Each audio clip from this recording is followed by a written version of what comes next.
Bon mardi, bienvenue à votre émission La Victoire de l'amour. J'espère que vous allez bien. Ça sent peut-être déjà le bon café chez vous ou un bon jus d'orange. Mais pour bien commencer la journée, on pourrait commencer avec la priorité des priorités qui est la parole de Dieu. Et on rejoint notre ami l'abbé Pierre Gervais, Majot.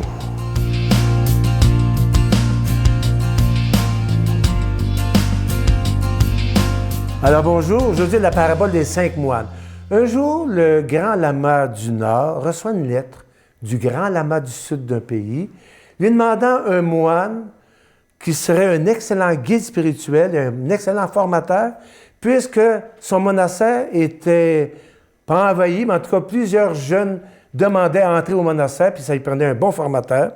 Alors le lama du Nord lui répond favorablement, puis il décide de lui envoyer 5 moines dans l'espoir qu'au moins un seul arrivera à bon port.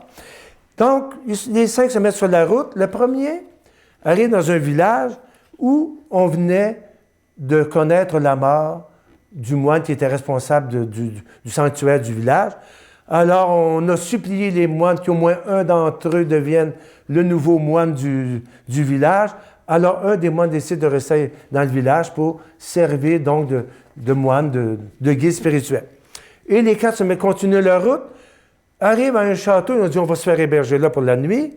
Et là, dans le château, le roi, qui avait une belle fille et qui était non marié, pour qui il ne trouvait pas d'époux, il y avait un moine parmi les 4 qui faisait quelqu'un qui avait beaucoup de charisme.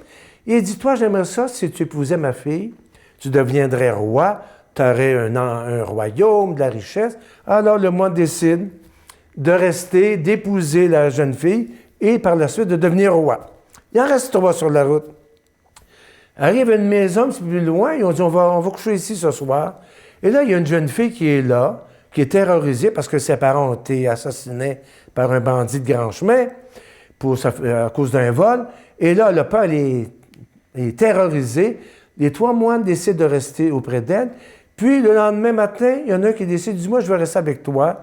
Ton sort est tellement triste. Et les 2 autres continuent leur chemin.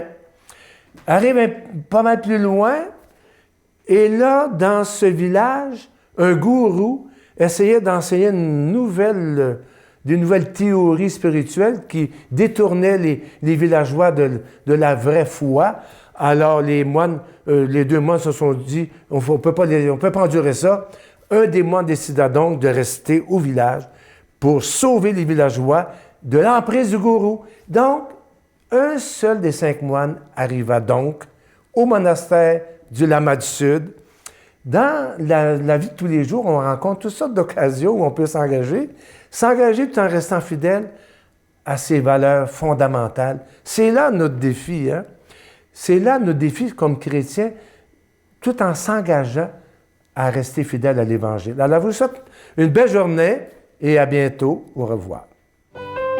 Notre Père qui es aux cieux, que ton nom soit sanctifié, que ton règne vienne, que ta volonté soit faite sur la terre comme au ciel. Donne-nous aujourd'hui notre pain de ce jour. Pardonne-nous nos offenses comme nous pardonnons à ceux qui nous ont offensés. Ne nous laisse pas entrer en tentation, mais délivre-nous du mal, car c'est à toi qu'appartient le règne, la puissance et la gloire pour les siècles des siècles. Amen. Pour une dernière semaine, je vous parle de ce beau cadeau du mois. Je vous en parle depuis déjà 3 semaines. Il s'agit d'une exclusivité de la Victoire de l'amour, le beau pendentif qu'on appelle de la Croix glorieuse. Enfin, mesdames, je sais que vous allez être très contentes, il vient enfin avec la chaîne qui est plaquée argent. Et la Croix glorieuse, elle est ornée de petits zircons. Ce que j'aime de ce bijou-là, c'est vraiment un beau bijou. C'est discret et je trouve que ça fait très classe. Alors, on l'a bien choisi, on l'a fait faire sur mesure pour la Victoire de l'amour. Alors, je vous rappelle évidemment que ce pendentif, il est déjà béni. Merci de votre grande générosité. Je vous rappelle qu'on doit payer pour la télévision. On paye pour la production, mais aussi pour la diffusion. Et ce qui est beau, on n'a pas de subvention, là. C'est vraiment les dons de chaque personne qui se disent à travers tout le Canada, et même des États-Unis, Saint-Pierre et Miquelon, qui disent « Nous, on veut garder cette émission en ondes. » Ça fait 20 ans et j'espère qu'on pourra encore être là pour des dizaines et des dizaines d'années. C'est vous qui avez la réponse dans vos mains. Je vous donne l'adresse. La Victoire de l'amour, casier postal 120, succursale Boucherville à Boucherville, le J4B 5E6, je vous la redonne. La Victoire de l'amour, casier postal 120, succursale Boucherville à Boucherville, le J4B 5E6. Également par téléphone, par carte de crédit du lundi au vendredi de 8h30 à 16h30 dans le 514-523-4433, 523-4433 ou sans frais, le 1-888-811-9291, 1-888-811-9291 et aussi sur notre site Internet, le www.lavictoiredelamour.org. Merci de tout cœur de votre générosité.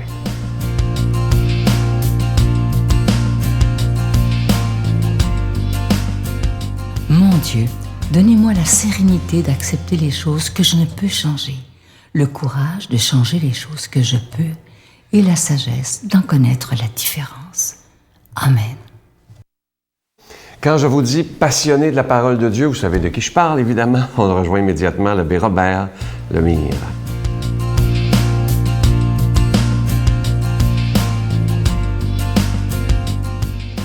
Bon matin de vous tous. Aujourd'hui, notre évangile est tiré de Saint Matthieu, chapitre 7, versets 6, 12 et 14.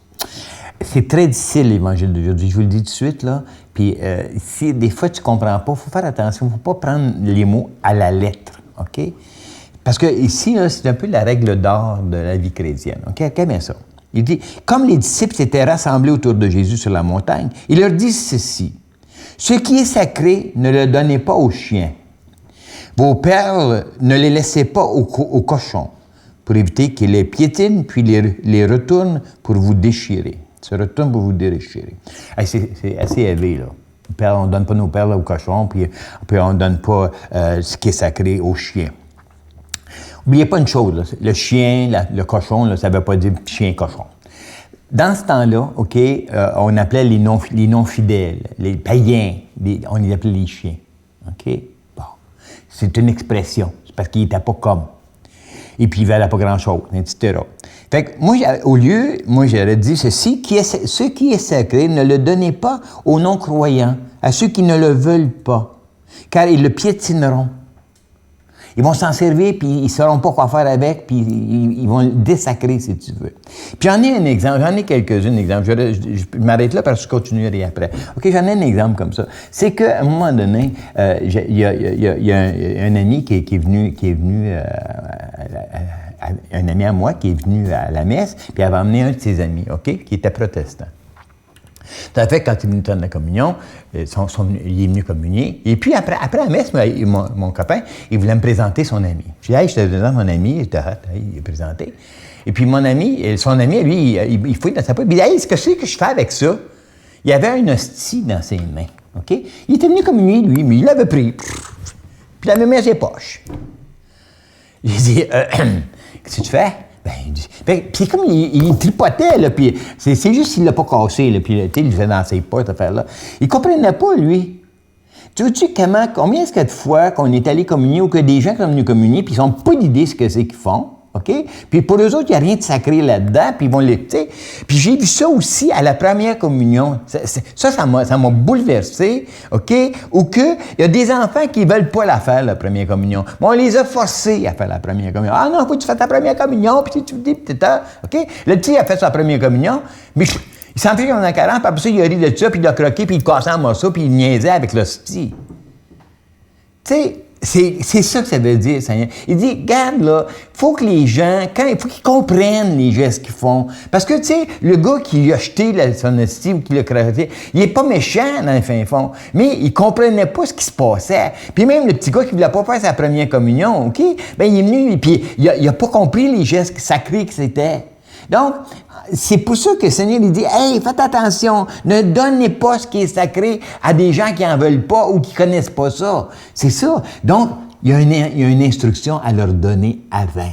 Comprends-tu? Fait que c'est très important. C'est pour ça qu'il a dit ça ici. Donc, la règle d'or. Hein? On ne force pas des gens à faire des gestes religieux qui ne comprennent pas leurs gestes ou qui ne savent même pas ce qu'ils font. Puis nous, on leur fait faire ça. Écoute, une minute, là. Il y a peut-être quelque chose qui manque, puis donne notre part aussi.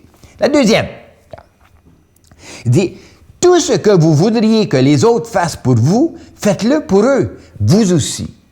Ah! Ça, c'est la deuxième règle d'or. OK? Donc, il t'a dit, toute l'Écriture, elle se résume à ça, tu comprends-tu? Donc, le Seigneur est en train de dire, il a dit, tu sais, nous, on dit, fais pas aux autres ce que tu veux pas qu'on te fasse. Nous autres, on marche dans le négatif. Mais bon Dieu, lui, ici, Jésus, il n'est pas dans le négatif. Il dit, fais aux autres ce que tu veux qu'on te fasse. Donc, parle toi, puis fais des affaires. Donc, il nous invite à une action positive, une action d'amour, une action de miséricorde, comprends-tu? Donc, c'est tellement facile de, écoute, moi, je vais faire aux autres ce qu'ils veulent, tu sais, je ferai pas aux autres ce que je veux pas qu'ils me fassent, là. Tu sais, non, fais aux autres. Tu sais, c'est ça dans le fin fond. Tu sais, regarde là, moi, il y a un gars qui arrive chez vous, puis tu lui donnes rien. Là. Tu dis, moi, je réponds à tout le monde qui me demande. Mais si tu ne demandes pas qu'il va avoir un verre d'eau, tu vas-tu lui offrir? Hey, aimerais-tu ça, avoir un verre d'eau? As-tu faim? Hey, peux-tu t'offrir quelque chose? Regarde, c'est ça là, qui est ici. Est-ce que moi, j'offre ou j'attends qu'on me le demande? Ah, il ne m'a pas demandé. Ben oui, je sais que tu n'as pas demandé. Peut-être qu'il était trop gêné, mais est-ce que toi, c'est pas à toi de le demander, de l'aider? C'est ça que Jésus nous a... Jésus, il nous voit à une ouverture, il veut qu'on ait une ouverture vers les autres. Donc, si toi, tu ne demandes pas, le Seigneur va te demander, il dit, « Hey Seigneur, j'ai jamais refusé un verre d'eau qu'à quelqu'un me l'a demandé. » Mais le Seigneur va te demander, « Y en as-tu à faire avant qu'il le demande? As-tu vu son besoin? As-tu vu son problème? As-tu à faire des services avant que la personne te le demande? » C'est ça la règle d'or. Par ça, tout de suite après, il dit, « Ben tu sais, la porte est étroite, hein? La porte est étroite pour entrer au ciel. » Oh, nous autres, on prend les portes larges. Ben oui, porte large, c'est qu'il n'y a pas d'effort à faire. Prends-oui, donc tout ça fait tout seul. Non, ça ne marche pas comme ça avec le Seigneur. Le Seigneur, lui, sa porte, elle est étroite. C'est une porte d'amour, une porte de miséricorde, une porte d'accueil. C'est ça que le Seigneur veut pour chacun et chacune de nous, tu comprends-tu? Donc, je demande au Seigneur que vous preniez conscience de ces règles d'or, au nom du Père et du Fils et du Saint-Esprit. Amen. Je vous salue Marie, pleine de grâce. Le Seigneur est avec vous. Vous êtes bénie entre toutes les femmes, et Jésus, le fruit de vos entrailles, est béni. Sainte Marie, Mère de Dieu, priez pour nous pauvres pécheurs, maintenant et à l'heure de notre mort. Amen.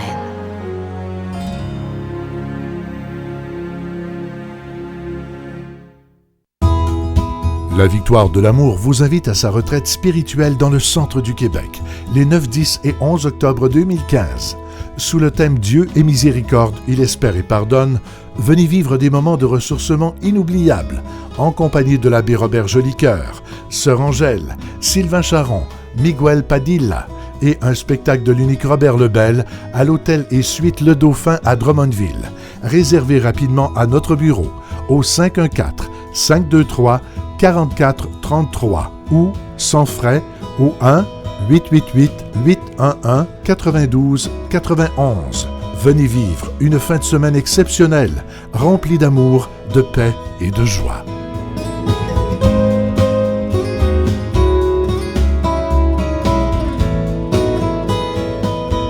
Je vous laisse avec une très belle pensée qui dit ceci: la vie est un voyage et demain ne nous appartient pas, car tout peut s'arrêter soudainement. Alors il faut simplement profiter de chaque seconde de l'instant présent et n'avoir aucun regret. On n'a qu'une vie à vivre, profitons-en et surtout, remercions Dieu. Ça, c'est tellement vrai. Soyons aujourd'hui remplis de gratitude. Trop de gens ne pensent jamais à dire merci à Dieu pour cette vie qu'il nous offre. Cette vie qui est parfois pas toujours facile, mais c'est le plus beau des cadeaux, c'est de se réveiller tous les matins et de dire merci Seigneur pour cette autre journée. À demain. Bye. Moi, souffrir pour la foi, ça me dérange pas.